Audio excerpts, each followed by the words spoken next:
Only one person can tell us who killed Cassandra Brand. Welcome to Ms. Mojo, and today we're looking at the most memorable characters from the first 3 Knives Out movies. It's impossible to talk about any of these characters without getting into spoilers, so watch out. But the truth is, it started with a lie. Number 10. Harlan Thrombey, Knives Out. You gave me 100 milligrams of the good stuff. Excuse me, but what is the good stuff's dosage supposed to be? Let's not call it that right now, okay? 3 milligrams. No, that's much less. One might assume that this best-selling author wasn't the most likable person, as is often the case with murder mystery victims. Harlan Thrombey is as witty as he is charming, though, which is why you hire an actor like Christopher Plummer. Where most of his family members are just waiting for the wealthy old man to croak, nurse Marta Cabrera treats Harlan with genuine care. This is an interesting and efficient method of murder. I need to write this down. So, if someone switched the meds on purpose, I'd be dead in 10 minutes.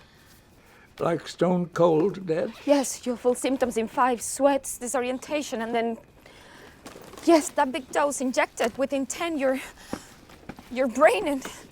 To Harlan, she's his best friend in the house. When it appears Marta has made a fatal mistake, Harlan makes the ultimate sacrifice to protect her. While we don't know him long, his final act not only demonstrates how old age has humbled Harlan, but also his knack for storytelling, going out like a character in one of his books. This is crazy. I don't think I can do that. We need to make this so airtight that the average cop will entirely dismiss you as a suspect. It sounds crazy, but it'll work. Number 9. Birdie Jay, Glass Onion. So bored. Peg?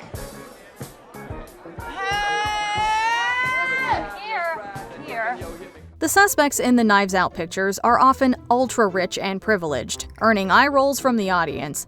This model-turned-fashion designer is on a whole other level. Not only does she ignorantly tweet whatever unfiltered thought she has into existence, but Birdie Jay throws a crowded party during COVID without masks. That's not to say she doesn't own a mask, although it's not very practical. Despite her ill-conceived Beyoncé costume and oblivious use of sweatshops, we'd be lying if we said that Birdie wasn't a hoot. Andy! Hi! Wow. How long has it been? Since the trial, so a few months. The trial. Ugh, that was not fun.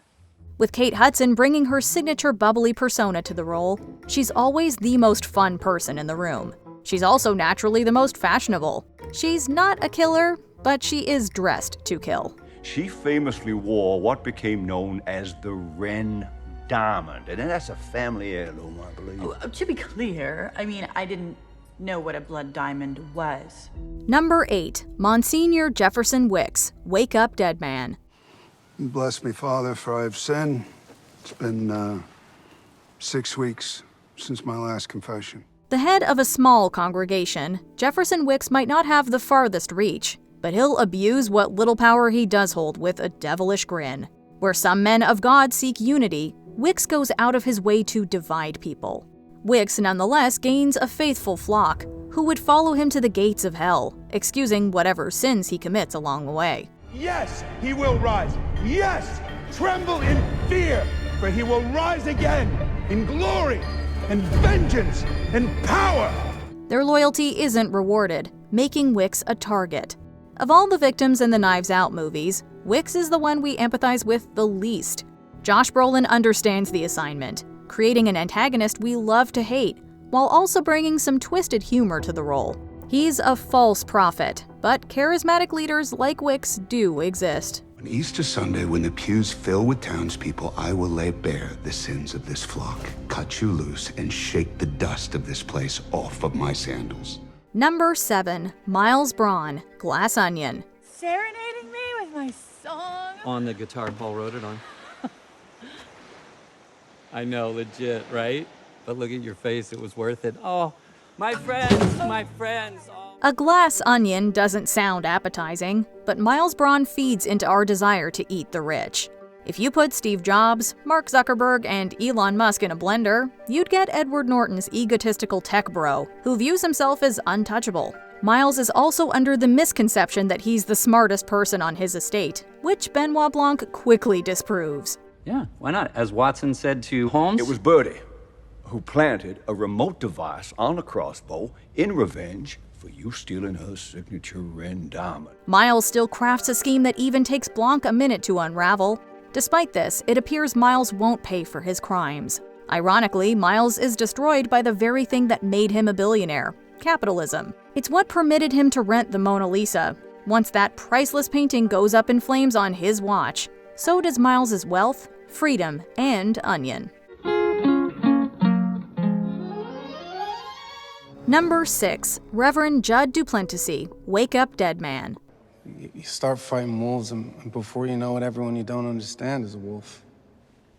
And I still got that fighting instinct, and I gave into it today, but Christ came to heal the world, not fight it. In each Knives Out movie, there's someone who works closely with Benoit Blanc, essentially serving as a second protagonist. In Wake Up Dead Man, it's Josh O'Connor's Reverend Jud Duplentesy. This doesn't rule Duplentesy out as a suspect, however. In many respects, Duplentesy is the opposite of Monsignor Wicks, one seeking redemption for his sins, while the other couldn't care less.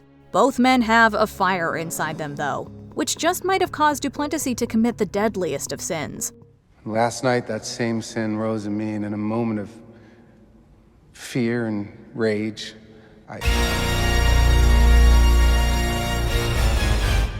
I'm sorry. That was dramatic, but I needed you to stop talking.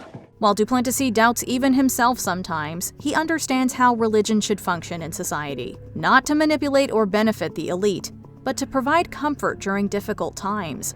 Duplentesy emerges as a vessel for good, even if that occasionally requires him to throw a punch. Can I use your bag? Sure. Go ahead. Are you okay? Number 5. Hugh Ransom Drysdale, Knives Out. Call me Ransom, it's my middle name. Only the help calls me Hugh. Okay. This is Trooper Wagner. I'm Lieutenant Elliott. Just want to ask a few questions. Although Knives Out seemingly gives away its biggest twist early on, the film still keeps us guessing. This is largely thanks to the wild card that is Ransom Drysdale. Despite being a jerky rich boy and the black sheep of his family, the audience begins to wonder if there's more to Ransom as he reaches out to Marta. Chris Evans is the ideal choice for this two-faced part. While we've seen him play honest Boy Scouts before, he also knows how to eat up a villain role. Ransom turns out to be the latter. Yeah, I killed Fran, but I guess I didn't. So what do you have on me? Nothing. What, attempted murder? I get arson for the building and a few other charges. With a good lawyer, which I have, I'll be out in no time. Not only was Ransom deceiving Marta, but he orchestrated his grandfather's death in addition to murdering someone else.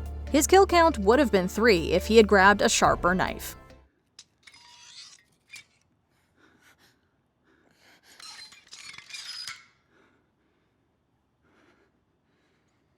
Shit.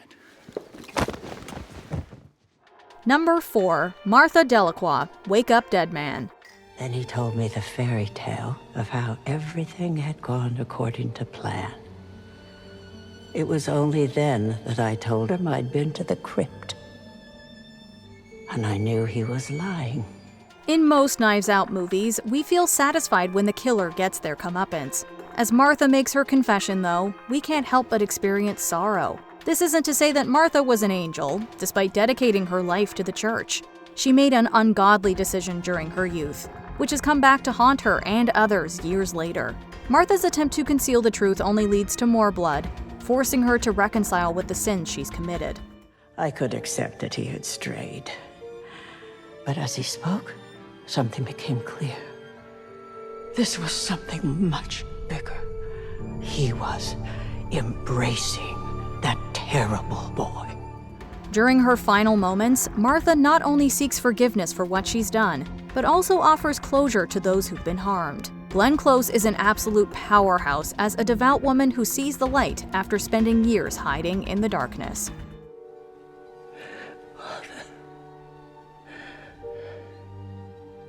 You're really good at this. Number 3. Helen Brand, Glass Onion. My name is Helen Brand, and I came all the way here from Alabama. Well, what do you do in Alabama? I teach, 3rd grade, so a lot of zooming.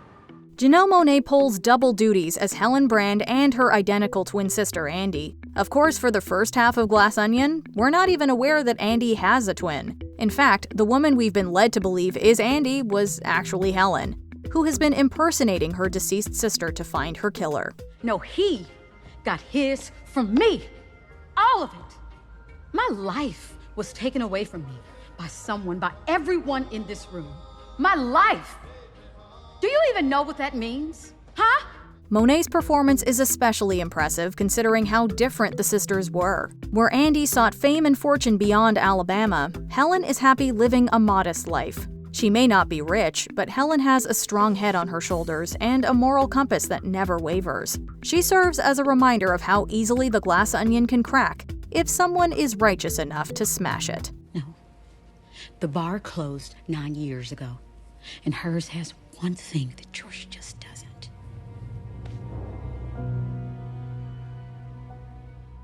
Number 2. Marta Cabrera, Knives Out. Knives Out has such a stacked ensemble that most people overlooked Ana de Armas when the cast was announced. While de Armas wasn't an unknown, she wasn't a household name. By the end of the film, audiences not only knew de Armas' name, but Marta owned the house that once employed her. This is still our house!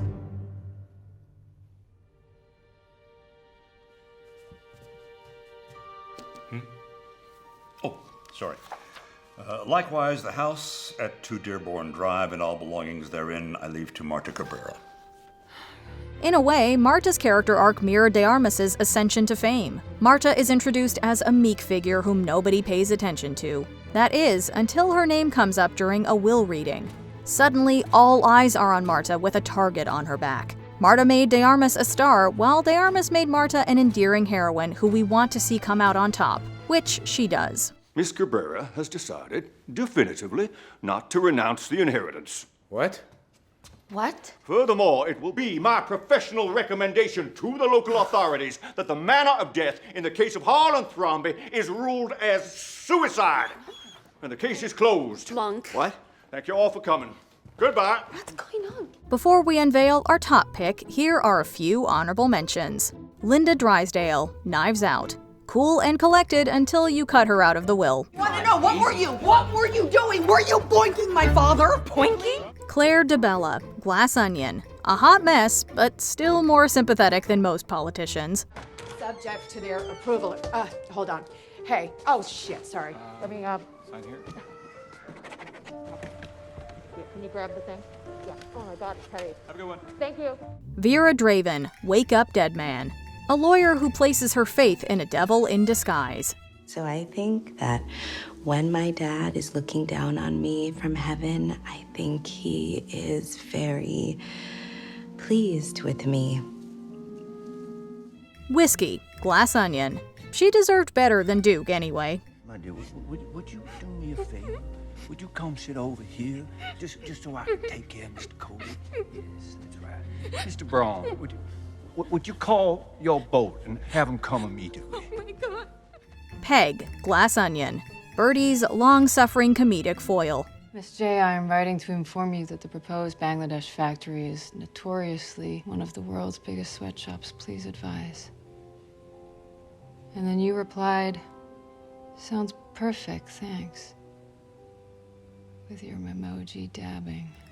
Before we continue, be sure to subscribe to our channel and ring the bell to get notified about our latest videos. You have the option to be notified for occasional videos or all of them. If you're on your phone, make sure you go into your settings and switch on notifications. Number 1. Benoit Blanc, Knives Out franchise. I'm here at the behest of a client. Who? I cannot say, but let me assure you this. My presence will be ornamental. You will find me a respectful, quiet, passive observer of the truth. When somebody plays James Bond, it's usually the peak of their career. In Benoit Blanc, however, Daniel Craig and Rian Johnson have created a new screen icon who could rank alongside Bond or Sherlock Holmes as one of the most memorable characters in any medium. Where a revolving door of actors have portrayed James and Sherlock, we can't imagine anyone other than Craig playing the Southern sleuth. See that? It just went up there. Very good, very good. Craig took a huge swing with Blanc's thick accent, which mixes the theatrics of Tennessee Williams and Shelby Foote. Yet it 100% works in a performance we can't get enough of, despite still not knowing much about Blanc's past or personal life. It's only appropriate that a master detective would be something of a mystery himself. No longer a fallible man, but now a symbol of the Lord's power over death. His justice for the holy, his vengeance for the wicked.